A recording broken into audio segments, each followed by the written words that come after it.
Hi, so we did question number 1, and the function is f of x equals x cubed minus 3x squared. So to find the derivative, you use the power rule. So the original function becomes 3x squared minus 6x. So to find the zeros of the derivative, you're going to set the equation equal to 0, and then you're going to factor.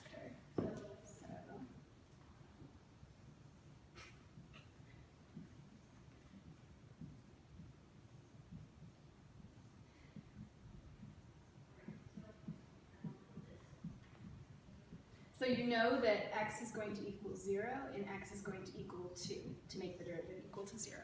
Alright, so the zeros that we just found represent the potential max and mins of the function. So if we create a sign chart, using those zeros we can find when the function is increasing and when it's decreasing.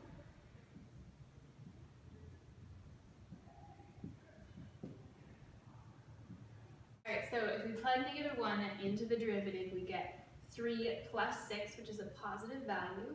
So we know that the function is going to be increasing at that point up to this potential max or min.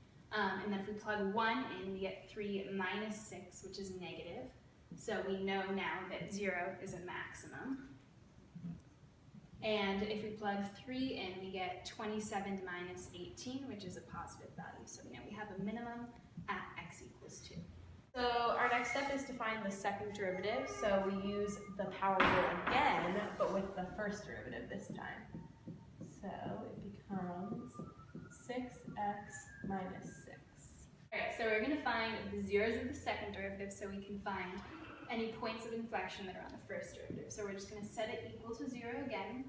So 0 equals 6x minus 6. We know that x equals 1. And then we're going to make another sign chart. We're going to have 0, 1, 2. This is with values of the second derivative. So if we plug in 0 to the second derivative, we get negative 6, which is a negative number. If we plug in 2, we get a positive number. So we know that the original function is concave down until x equals 1, and then concave up from 1 to infinity. Okay, so if you remember from our sign chart of our first derivative, we had a max at x coordinate 0. And if we plug x coordinate 0 into our original equation, we get y coordinate 0. So our max is at coordinate 0, 0. And our min was at x coordinate 2. And if we plug 2 into our original equation, we get negative 4. So we have a max at 0, 0 and a min at 2, negative 4. So also from the sign chart of our first derivative, we know that the graph of x is increasing when the derivative is positive. So that was from infinity to 0, and also from negative infinity, sorry, my bad, and also to infinity. And it's decreasing when the first derivative is negative, which was from 0 to 2.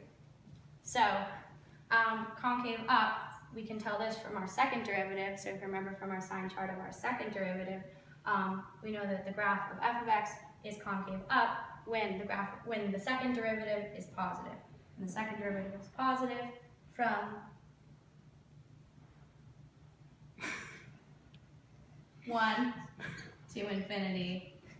And it was negative, so concave down from negative infinity to 1.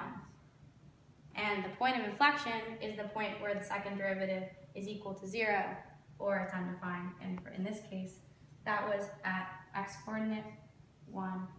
And if we plug that back into our original equation, we get y coordinate negative 2.